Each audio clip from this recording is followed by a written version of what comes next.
Au nom du Père et du Fils et du Saint-Esprit. Amen. Une grande joie. Aujourd'hui, c'est le jour de la consécration à la Vierge Marie. Nous sommes le 11 février, jour de Notre-Dame de Lourdes. Et moi, j'ai un grand amour à Notre-Dame de Lourdes parce que c'est là-bas, en France, à Lourdes, où je me suis converti. Ma rencontre personnelle avec Jésus qui a changé toute ma vie, c'était là-bas.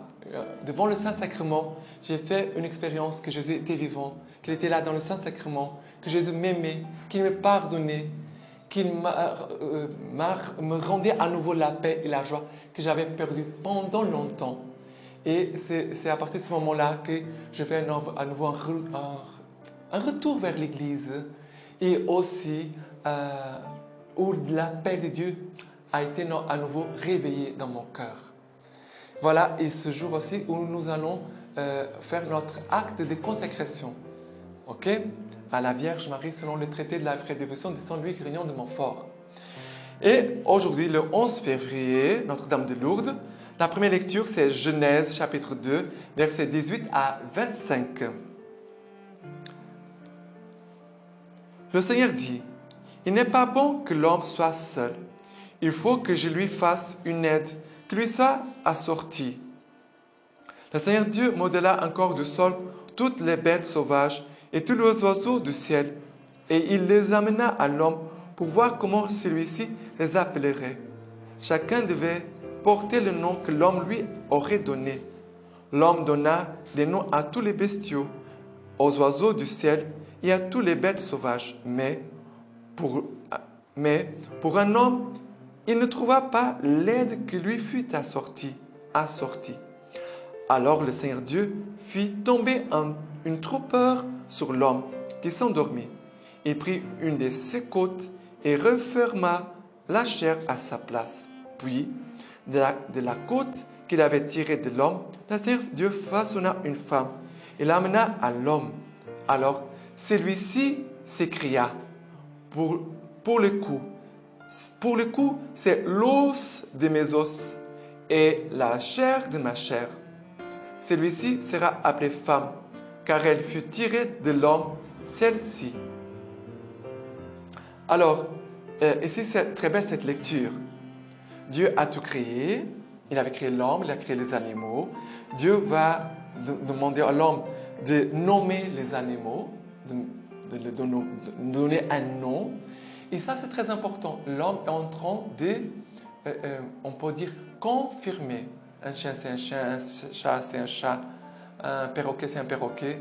Dieu a donné à l'homme la grâce de confirmer. Non pas seulement les choses de la créature, c'est un pouvoir sur la créature, mais comme je l'ai dit l'autre jour, être Seigneur, être dominus, dominé, ça veut dire être comme Dieu, être Seigneur comme Dieu. Régner comme Dieu. Dieu ne détruit pas, Dieu veut les biens. Dieu veut prendre soin, élever, garder, protéger. Et en même temps, l'homme, les papas, maintenant je parle des papas, ils ont une fonction, une mission très importante. C'est le papa qui va confirmer ses enfants. C'est très important, la parole d'un papa et l'attitude d'un père envers ses enfants, c'est très important. Parce que c'est le papa qui va confirmer ses enfants, qui va dire « Mon fils, tu es un homme, ma fille, tu es une femme, tu es un garçon fort, je te fais confiance, tu seras capable de faire beaucoup de choses. Ma fille, tu es belle, tu seras une belle femme, quelqu'un qui va être bien pour le service de Dieu, le service des autres. Tu es très doué, tu as de grandes valeurs, de belles capacités. » C'est le papa qui confirme les enfants. C'est le papa qui, par sa parole aussi, aide à grandir ses enfants, qui les confirme, les encourage. C'est très important, la parole d'un père dans l'identité, mais aussi par rapport au développement des capacités de ses enfants. Son papa dit « Tu es bête, tu ne sers à rien ». Le papa est en train de tuer ses enfants, il est en train de les détruire. Très important pour les papas. Ok? Et après, l'homme n'a pas trouvé l'aide qui lui convenait. Alors Dieu, qu'est-ce que Dieu va faire? Dieu va prendre une côte du côté d'Adam, va modeler la femme et après Dieu va conduire la femme vers l'homme. Et l'amena à l'homme qu'est-ce qu'ici on voit? Première chose, la femme et l'homme ont la même dignité. L'homme n'est pas plus important que la femme. Les deux ont la même dignité devant Dieu. Malheureusement, parfois dans le monde, on ne voit pas ça. Autour de nous, on ne voit pas. On voit que les hommes méprisent les femmes méprisent les hommes. Non, les deux ont la même dignité. Les deux ont la même vocation de sainteté, de connaître Dieu, d'aimer Dieu et de faire connaître Dieu. Les deux ont la même vocation à la sainteté, à construire le royaume de Dieu. Les deux ont la même dignité, la même grandeur que Dieu les a donnée. Et Dieu a conduit la femme à l'homme. Ça veut dire, c'est un cadeau. Ton épouse ou ton époux, c'est un cadeau que Dieu t'a fait. Pour ceux qui sont mariés, ton épouse, c'est un cadeau de Dieu. Pour ceux qui sont mariés, ton époux ou ton épouse, c'est un cadeau que Dieu t'a donné. Tu dois honorer ce cadeau que Dieu t'a fait et non pas les détruire, maltraiter et les mépriser. Très important. Et l'homme va reconnaître tout pour le coup, c'est l'os de mes os et chair de ma chair. Elle sera appelée femme, car elle fut tirée de l'homme, celle-ci. Elle fut tirée de l'homme. C'est comme Dieu qui a tout créé par amour. Toute la création, c'est un fruit de l'amour de Dieu. Mais on pourrait dire la femme aussi, c'est comme un fruit aussi de l'amour de Dieu pour l'homme et pour la femme. Ici, on voit l'amour de Dieu. D'accord? Voilà. Et par rapport au psaume d'aujourd'hui, c'est le psaume 32, 31. Pardon, je me suis trompé. C'est le psaume 128, 127, versets 1 à 5. Heureux tous ceux qui craignent le Seigneur et marchent dans ses voies. De la labeur de tes mains, tu te nourriras. Heure et bonheur pour toi. Ton épouse, une vigne fructueuse au cœur de ta maison. Tes fils, des plants d'olivier alentour de la table. Voilà de quelques biens sera béni l'homme qui craint le Seigneur. Que le Seigneur te bénisse de Sion. Puisses-tu voir Jérusalem dans le bonheur tous les jours de ta vie. Alors, ici, une chose importante. Voilà quelques biens, de quelques biens sera béni l'homme qui craint Dieu. L'homme qui craint Dieu. L'homme qui craint Dieu, ça veut dire que c'est l'homme. Il ne va pas dire, c'est moi le chef. Il va dire, c'est Dieu qui est le chef. C'est cela. L'homme qui craint Dieu dit, qui est le chef ici? C'est Dieu. Et je suis là aussi pour manifester que Dieu est le chef, qu'est le Seigneur, qu'est le maître dans ma famille, dans ma maison, dans ma vie, en tout ce que je vis. C'est très important. L'homme, il doit manifester la présence de Dieu. L'homme. Bien sûr que la femme aussi. Mais le papa, le chef de famille, je parle ici pour le chef de famille, le papa, il ne peut pas oublier qu'il doit se soumettre à Dieu. Si tu ne te soumets pas à Dieu, tu vas tout détruire. Tu ne vas pas bien faire les choses. Tu dois craindre Dieu. Et Dieu, à cause de ton amour, de respect que tu as envers Dieu, Dieu va toujours t'inspirer et te conduire pour les biens de ta famille, pour que ta famille soit une sainte famille. Un Dieu où Dieu habite. Et où Dieu habite, il a la joie, il a la paix et tout le monde grandit ensemble.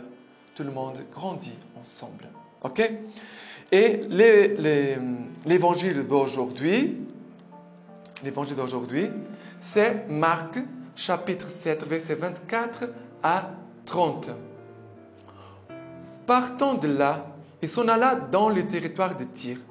Étant entré dans une maison, il ne voulait pas que personne le sût, mais il ne put rester ignoré, car aussitôt, une femme dont la petite fille avait un esprit impur entendit parler de lui et vint se jeter à ses pieds. Cette femme était grecque, syrophénicienne de naissance, et elle les priait d'expulser les démons hors de sa fille. Et il lui disait, « Laisse d'abord les enfants se rassasier, car il ne cessait pas de prendre les pains des enfants et de les jeter aux petits chiens. » Mais elle de répliquer et de lui dire, « Oui, Seigneur, les petits chiens sous la table mangent des miettes des enfants. » Alors il lui dit, « À cause de cette parole, va, le démon est sorti de ta fille. » Elle retourna dans sa maison et trouva l'enfant étendu sur son lit et les démons partis. C'est pour nous une grande leçon de foi et d'humilité. Foi et humilité. Alors, regardez, Jésus n'aime pas se manifester. Regardez, Jésus aime être caché. Même parfois dans notre vie, regardez, Jésus, parfois, il est caché. Il est là. Jésus était là. Mais il ne voulait que personne ne le sache. Parfois, dans notre vie, c'est comme ça. Jésus est présent. Il ne fait pas de bruit.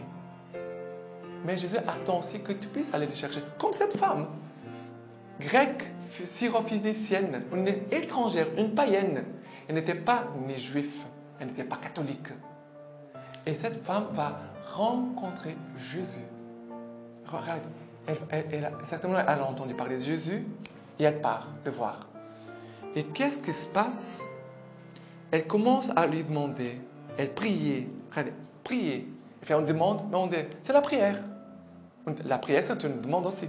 Seigneur, expulse les démons de ma fille. Expulse les démons de ma fille. Jésus dit, laisse d'abord les enfants se rassasier, car il ne nécessite pas de prendre les pains des enfants et de les jeter aux petits chiens. Pour les Juifs, les petits chiens, c'était les païens. Ce n'est pas ici de dire n'importe quoi. C'était une expression qu'ils utilisaient pour parler des païens, les chiens, les petits chiens. Cette femme, elle écoute la parole, elle dit, oui, d'accord, je ne suis pas de ton peuple, mais qu'est-ce qu'elle va dire? Elle a une parole, on peut dire, inspirée, une parole de sagesse. On peut dire, l'Esprit Saint a entré dans le cœur de cette femme. L'Esprit Saint, il entre aussi dans le cœur des païens. Hein. L'Esprit Saint, il ne trouve pas des limites, il n'est pas limité à nous les catholiques. Hein. L'Esprit Saint, il peut parler où il veut, il peut faire ce qu'il veut. Il peut faire, parce que l'Esprit Saint veut conduire tous les hommes à Jésus-Christ. L'Esprit Saint veut conduire tous les hommes à Jésus-Christ. Ça veut dire même les païens, l'Esprit Saint est là en train d'agir pour le conduire vers la vérité tout entière, comme dit Jésus. L'Esprit Saint vous conduira à la vérité. Vous connaîtrez la vérité. Et la vérité vous délivrera, vous rendra libre. Vous connaîtrez la vérité. Et cette femme va dire, oui Seigneur. Et les petits chiens sous la table mangent les miettes des enfants. Un acte de foi et d'humilité. Et Jésus tellement a été touché qu'il dit tout de suite, à cause de cette parole, à cause de cette parole, regardez, à cause de cette parole. Regardez, quand la parole est à l'homme vient dire, Seigneur, tu sais que tu es sévère, que tu es dur, que tu récoltes là où tu n'as pas semé. Jésus va dire, à cause de ta parole, à cause de ta parole, maintenant enlevez ce qu'il a. Jésus va dire la même chose. À cause de ta parole, les démons est sorti de ta fille. Elle se retourna chez elle et elle vit que les miracles s'étaient produits. Regardez, la prière d'une mère pour une fille, la prière d'un frère pour un frère, la prière d'un père pour un enfant, la prière d'un enfant pour un parent. Soyons des hommes et des femmes de prière et de foi. Soyons tous des hommes, des femmes et des hommes de foi qui prient, qui ont la confiance, qui vont là chercher Jésus pour lui demander vraiment de faire un miracle, même si nous ne méritons pas. Cette femme, c'est cela, elle dit, Seigneur, je ne suis pas digne, je ne mérite pas, mais je sais que les petits chiens mangent les miettes qui tombent de la table. Voilà, que cette femme est rentrée chez elle et grande fut sa joie. Grande fut sa joie. Aujourd'hui, Notre-Dame de Lourdes, à Lourdes, Notre-Dame a apparu une petite jeune fille qui s'appelle Bernadette. Et ici, la lecture d'aujourd'hui, la lecture patristique, nous parle de ça. Lettre de Bernadette au père Gondron. Elle dit comme ça, elle raconte un peu son histoire. Qu'est-ce qui s'est passé de cette apparition de la Vierge Marie? J'allais au bord du Gave ramasser du bois avec deux autres petites. J'entendis une rumeur. Je me tournai du côté de la prairie. Je vis que les arbres ne se remuaient pas du tout. J'ai levé la tête en regardant la grotte. J'ai vu une dame habillée de blanc. Elle avait une robe blanche et une ceinture bleue et une rose jaune sur chaque pied, couleur de la chaîne de son chapelet. La dame ne me parla que la troisième fois, parce que la Vierge Marie a apparu plusieurs fois à Sainte Bernadette. Elle me dit, si je voulais y aller pendant 15 jours. Je répondis que oui. Elle me dit que je devais dire au prêtre de faire construire une chapelle. Elle me répéta plusieurs fois que je devais dire au prêtre qu'il devait s'y faire une chapelle et d'aller à la fontaine pour me laver et que je devais prier pour la conversion des pécheurs. Pendant plusieurs fois, je lui demandais qui elle était. Elle ne faisait que sourire. Tenant ses deux bras pendant, elle leva les yeux en regardant le ciel. Puis, elle me dit qu'elle était l'Immaculée Conception.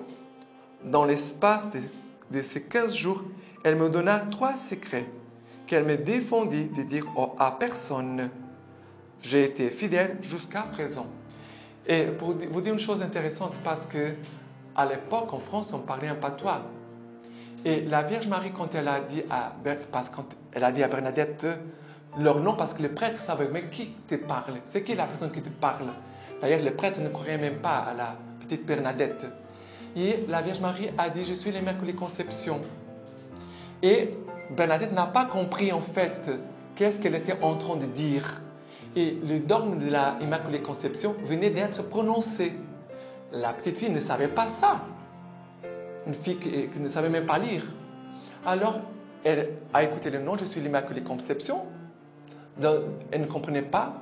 Et elle répète au long de tous les chemins, jusqu'à arriver à l'église. Elle répète pour ne pas oublier, parce que comme elle ne comprenait rien, elle répétait pour ne pas oublier.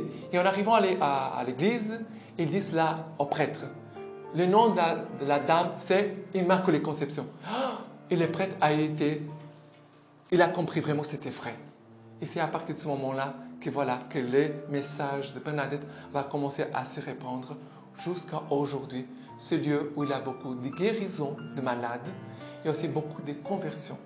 Demandons ces mêmes grâces de conversion et de guérison des mains de la Vierge Marie pour nous et pour le monde qui souffre tellement. Et maintenant, je vous laisse n'oubliez pas qu'aujourd'hui, c'est la consécration à Notre-Dame, selon le traité de la vraie dévotion de Saint Grignon de Montfort, et de communier, de prononcer votre consécration devant le prêtre, si c'est possible à la fin de la messe, et aussi de faire signer par le prêtre votre acte de consécration. Ok? Et maintenant, je vous quitte en vous laissant la bénédiction du Seigneur par les mains de la Vierge Marie, Notre-Dame de Lourdes. Et que le Dieu Tout-Puissant vous bénisse et vous garde, le Père, le Fils et le Saint-Esprit. Amen.